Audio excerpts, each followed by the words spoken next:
So I'll knock on the door, walk in the patient's room, perform hand hygiene, and I'm going to introduce myself. So my name is Michaela Kicklider. I'm a student nurse at the USA College of Nursing, and I'm going to be performing your neurological assessment today. Is that okay? Yes. Okay, so first I would begin by assessing your appearance and see you're sitting up straight and your hygiene looks good. I would then assess your behavior and see that you seem very calm and that your speech has been clear. I'm going to ask you, do you have any problems with any anxiety or depression? No. And if you did, I would get a screening tool and assess you further. Now I'm going to test your cognition, so I'm just going to ask you a few questions, okay? So what is your name? Starling. Where are we at? Your house. And what time of day is it? The afternoon. Good. So now I'm going to test your recent memory. So what did you eat for lunch today? Chicken parmesan. Okay, and I'm going to test your remote memory and ask you who was the president before Donald Trump? Obama. Okay, good. So now I'm going to assess your thinking, your thought process. I'm going to ask you an abstract question. So if I were to ask you what a needle in a haystack meant, what would you say? I couldn't find something. Good. So now I'm going to assess your judgment. So what do you see yourself doing in the next few years? Finishing college. Good.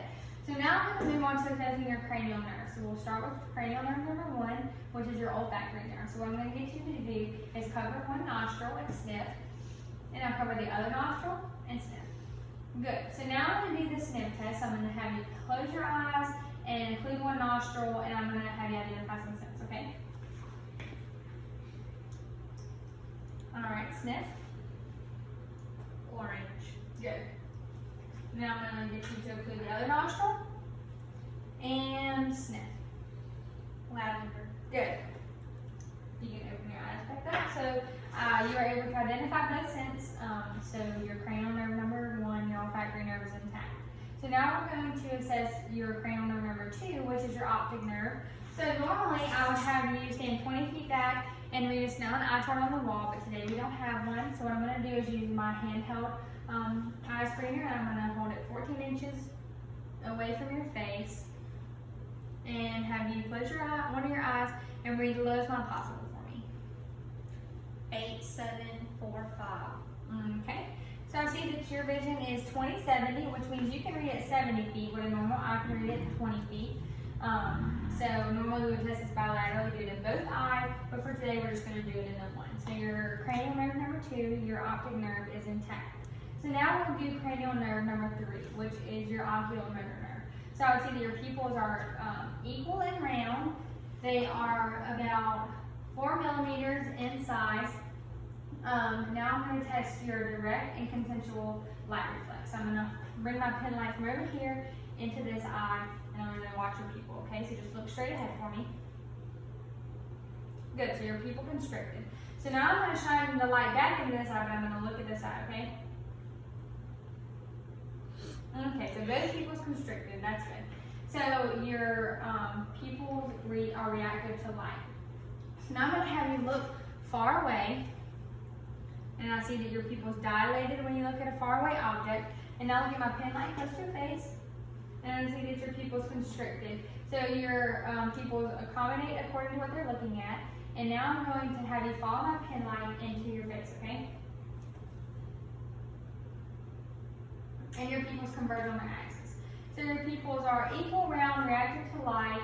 They accommodate according to what they're looking at, and they converge on their axis. So cranial nerve number 3, your oculomotor nerve is intact. So now what I'm going to do is I'm going to test cranial nerve number 3, 4, and 6. Number 3 is your oculomotor, number 4 is your trochlear, and number 6 is your abducens. So what we're going to do is test the 6 cardinal positions of gaze. So just follow my pen light with just your eyes, okay?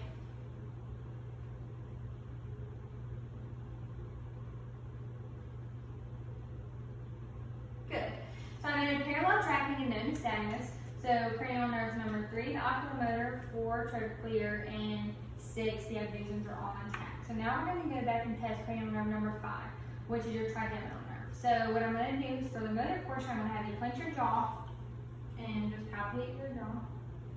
I'm going to pull it around your chin, but just don't let me open your mouth, okay? Okay, so your motor portion is intact. So now for the sensory portion, I'm going to have you close your eyes, and I'm going to lightly touch a cotton ball to your face, and you just tell me when you feel it, okay? Now, now,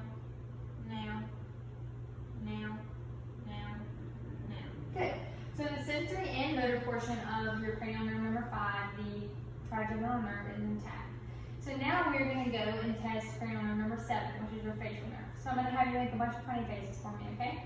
So smile for me, frown, puff out your cheeks, raise your eyebrows, and then clench your eyes tight and try to open them, but just don't let me. Good.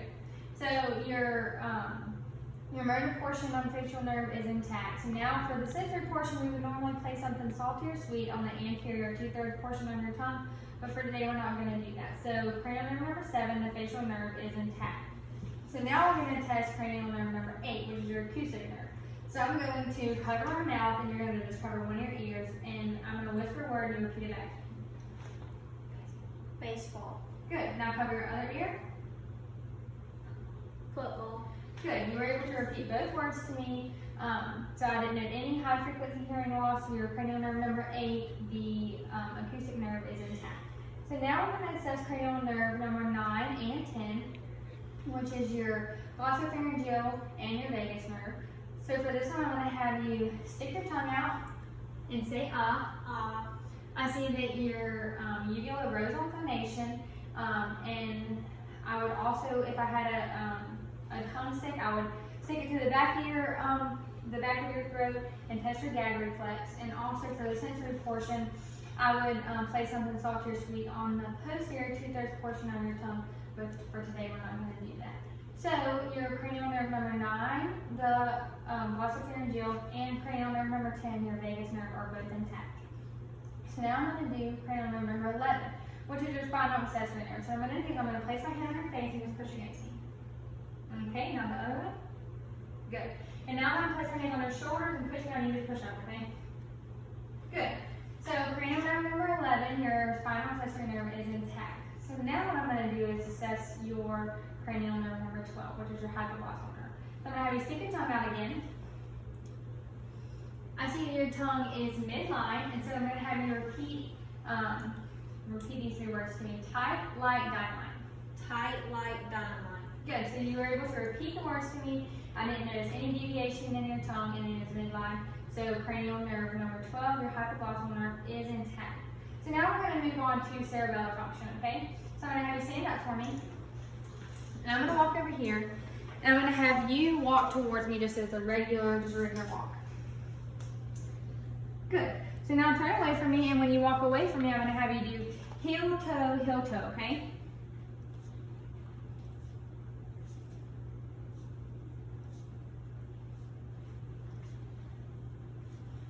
Good. So during that, I didn't note any swaying in your walk. You had a normal gait. That was good. So now I'm going to have you, I'm going to do the Romberg test. I'm going to have you turn away from me. I'm going to stand behind you back here. I'm going to have you put your feet together, your hands down by your side, and I'm going to have you close your eyes, and I'm just going to hold my hands right here. So go ahead and close your eyes. Okay, so I'm gonna do this for 20 seconds, and during this I would note any swaying or any abnormal movements, which I did not see any, so you're good. You can sit back down now. So your cerebellar function is good. You have a negative Romberg test. And now I'm gonna move on to test your sensation. So this is the sharp end, and this is the dull end. So I'm gonna have you close your eyes, and I'm gonna touch one of the ends to both your arms and both your legs, and you just tell me what you feel, okay? All right, go ahead and close your eyes. Sharp. Dull. Sharp. Dull. Good. So you were able to identify this correctly, so your sensation is intact. So now I'm going to assess your reflexes, okay? So I'm going to have you give me your arm. I'm just going to cradle your arm right here, and I'm going to catch your bicep reflex, okay?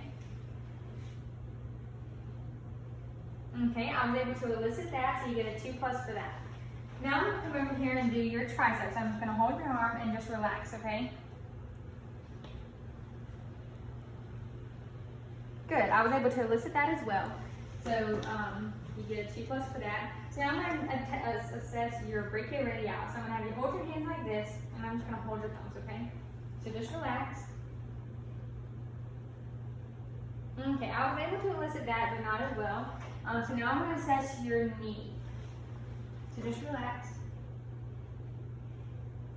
Good. So I was able to elicit that, and you get a 2+. And now I'm going to assess your Achilles. So I'm gonna have to hold your foot, okay? So I'm gonna hold your foot and just tap the Achilles. Okay, now I was able to elicit that as well. So you get a 2+ for that. And now I'm gonna assess your Babinski reflex, okay? So I'm just gonna hold your foot.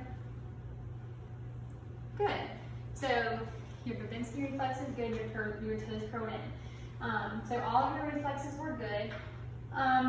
So during this assessment, I've been conducting a Glasgow-Coma scale, which 3 is the lowest you can get and 15 is the highest you can get. So I scored her a 15. If she were to score a 7 or below, that would be considered her, and she would be in a coma state. So for opening her eyes, you can score from a 0 to 4, and I gave her a 4. On the verbal, you can score 0 to a 5, and she was given a 5. On the motor portion, you can score from a 0 to a 6, and I graded her a 6. All of her motor functions were good, she did good. So that is for a total of 15 points.